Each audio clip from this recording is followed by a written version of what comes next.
आज की बात। स्वागत। आप जानते हैं, आज की बात में इस समय हम लोग भारत का जो दर्शन है, दार्शनिक चिंतन है, उस दार्शनिक चिंतन से जुड़े जो दार्शनिक रहे हैं, उन दार्शनिकों का एक छोटा सा परिचय आपके पास पहुंचा रहे हैं। वैसे अगर हम देखें तो दार्शनिकों का ये जो परिचय है, ये कोई एक साथ एक जगह कहीं नहीं है, लेकिन इस पर एक बड़ा शोध अध्ययन किया है प्रोफेसर डॉक्टर राजेंद्र प्रसाद शाक्य ने। और प्रोफेसर साहब ने भारत के जितने भी बौद्ध दार्शनिक हैं, इन बौद्ध दार्शनिकों का उनके चिंतन के साथ और उनकी जीवनी के साथ मिलाकर एक शोध अध्ययन उन्होंने प्रकाशित किया है और उसका शीर्षक है विश्व के महान बौद्ध दार्शनिक। तो उनका ये जो कार्य है, दरअसल उन छात्र छात्राओं के लिए भी बड़ा महत्वपूर्ण है जो भारतीय दर्शन में अपना शोध करते हैं, अपना अध्ययन करते हैं, तो उनके लिए भी ये महत्वपूर्ण है। और इस समय हम जब आपके पास आज की बात के माध्यम से भारत का दर्शन ये जो पहुंचा रहे हैं, इसमें भी उनका ये पुस्तक हमारे लिए बड़ा आधार है। तो हम सबसे पहले प्रोफेसर डॉक्टर राजेंद्र प्रसाद शाक्य के लिए कृतज्ञता व्यक्त करते हैं, उनके प्रति आभार व्यक्त करते हैं और उन्हें धन्यवाद देते हैं। और आज की इस कड़ी में आगे बढ़ते हैं। आज के दार्शनिक है आर्यदेव। आर्यदेव ये भी माध्यमिक दर्शन की परंपरा के एक बड़े ही महत्वपूर्ण आचार्य हैं। वैसे तो आर्यदेव को आचार्य नागार्जुन का शिष्य कहा जाता है, पट्ट शिष्य। उनके जीवन काल में उनके संग रहने वाले जो प्रत्यक्ष शिष्य थे, उनमें से एक।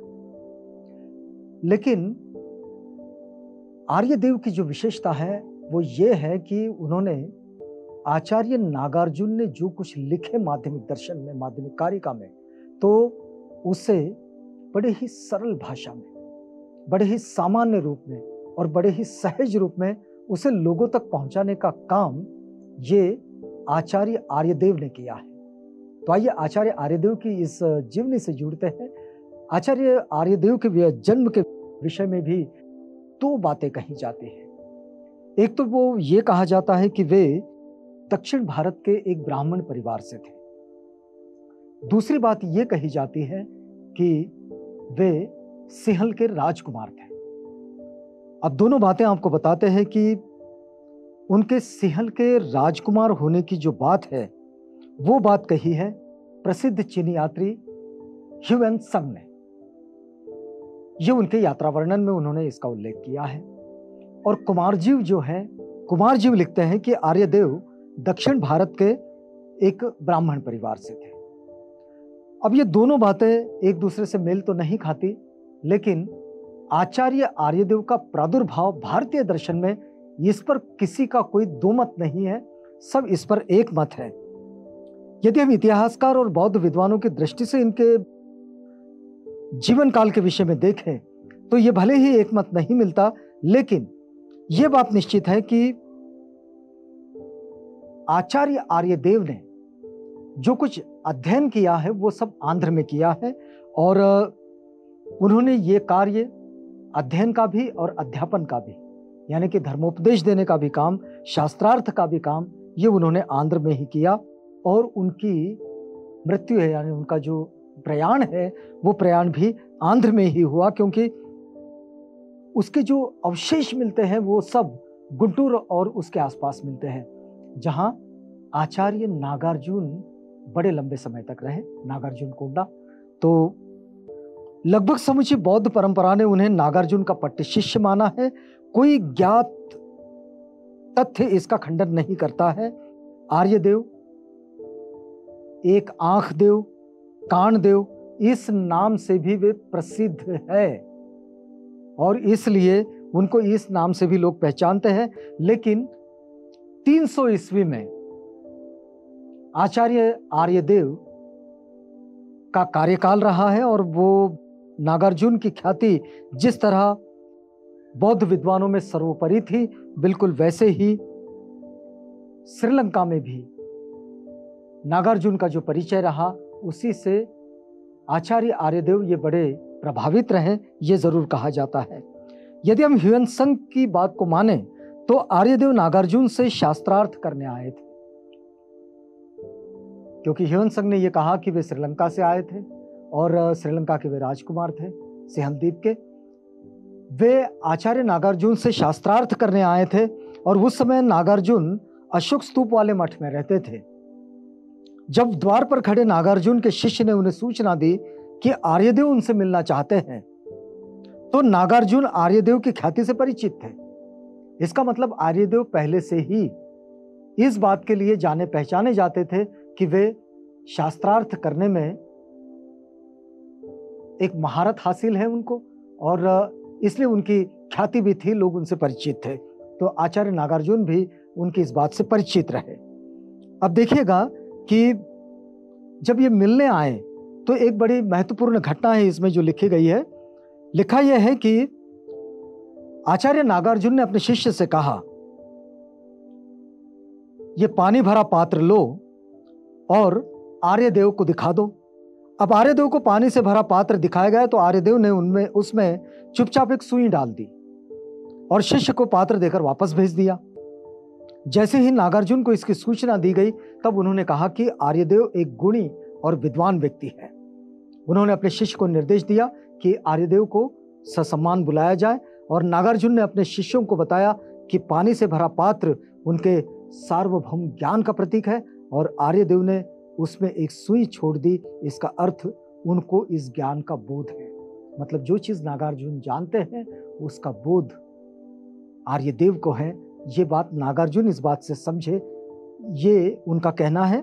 और आर्यदेव विनम्रता से आए, उन्होंने शिष्यत्व पाने की इच्छा व्यक्त की।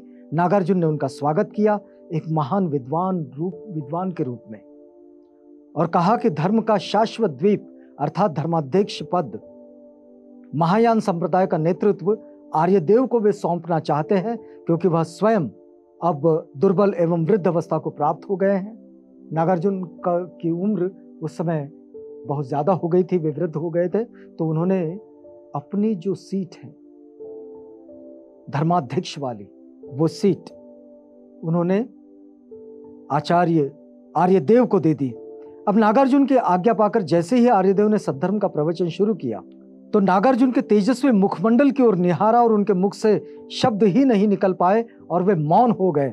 आर्यदेव ने अपने आप को नागार्जुन का शिष्य घोषित कर दिया। जब नागार्जुन ने आर्यदेव से कहा कि भैया आप प्रवचन करो, और जब प्रवचन करने की बात आई तो उन्होंने देखा कि आर्यदेव के मुंह से शब्द ही नहीं निकल पा रहे, वे मौन हो गए और उन्होंने आचार्य नागार्जुन का शिष्यत्व स्वीकार कर लिया। और इस तरह ये दोनों गुरु और शिष्य के रूप में एक दूसरे के सामने उपस्थित थे। कुमारजीव ने एक विवरण दिया है। कुमारजीव कहते हैं कि आर्यदेव की अबोध विद्वानों में से एक शिष्य ने जब वे जंगल में ध्यानावस्था में थे तब उनकी हत्या कर दी थी, जिनको आचार्य आर्यदेव ने शास्त्रार्थ में पराजित किया था। तो ये भी एक घटना उन्होंने उनके विषय में दी है। इसमें एक बात कुमारजीव और लिखते हैं कि मृत्यु के पूर्व क्रोधित इनके शिष्य ने जब हत्या का बदला लेना चाहा तो अहिंसा के पुजारी आर्यदेव ने शिष्यों को संदेश दिया कि प्रत्येक वस्तु शून्य है, इसलिए न हत्यारे का कोई अस्तित्व है और ना ही मृत्यु का कोई अस्तित्व है, अतः प्रतिशोध की कोई बात ही नहीं सोचनी चाहिए। ये प्रतिशोध लेने वाली जो बात है ये इसका कोई अर्थ नहीं होता। ये बात यहाँ आर्यदेव अपने शिष्यों से कह रहे हैं। लेकिन उनके अगर दार्शनिक ग्रंथों को देखें तो इतना जरूर मिलता है कि उन्होंने लगभग 10 ग्रंथों की रचना की है, जिनमें माध्यमिक चतुशतक, माध्यमिक हस्तवाल प्रकरण, स्खलित, प्रमथन, युक्ति हेतु सिद्धि, ज्ञान समुच्चय, इसके अतिरिक्त तंत्र दर्शन पर उनके ग्रंथ हैं। चर्या मेलयन प्रदीप, चिंतावरण निशोध, चतुःपीठ, तंत्र राज मंडला उपायिका विधिसार समुच्चय, चतुःपीठा साधन, ज्ञान डाकिनी साधन एवं एकदृम पंजिका। अब दार्शनिक दृष्टि से अगर आर्यदेव का प्रधान ग्रंथ चतुशतक है तो इस ग्रंथ का महत्व नागार्जुन की माध्यमिक कारिकाओं के अनंतर शून्यवाद का सबसे अधिक इसका महत्व आता है। यानी कि जैसे नागार्जुन की जो माध्यमिक कारिका है, बिल्कुल वैसे ही चतुःशतक, ये आचार्य आर्यदेव का ग्रंथ, ये बिल्कुल उसके समकक्ष खड़ा हो जाता है। और इस ग्रंथ पर परवर्ती माध्यमिक परंपरा के आचार्य महास्तवी धर्मपाल एवं प्रसिद्ध बौद्ध दार्शनिक चंद्रकीर्ति ने टीकाएं भी लिखी है, और ये भी इसका एक हिस्सा है। ह्यूएन ने चतुःशतक का चीनी में अनुवाद किया है। चीनी भाषा में इसका जो अनुवाद हुआ है वो ह्यूएन ने किया है, और अपने ग्रंथ में आर्यदेव ने प्रश्नोत्तर शैली में इस ग्रंथ की रचना की है। अब आर्यदेव की नागार्जुन दर्शन से साम्यता और विकसित दार्शनिक दृष्टि से अगर हम इसको देखें तो एक हम कह सकते हैं कि आर्यदेव के चतुःशतक को बोधिसत्व योगाचार कहा जाता है। यानी जैसे माध्यमिक दर्शन को शून्यवाद के नाम से आचार्य नागार्जुन का दर्शन देखा जाता है, तो आचार्य आर्यदेव के दर्शन को बोधिसत्व योगाचार भी कहा जाता है।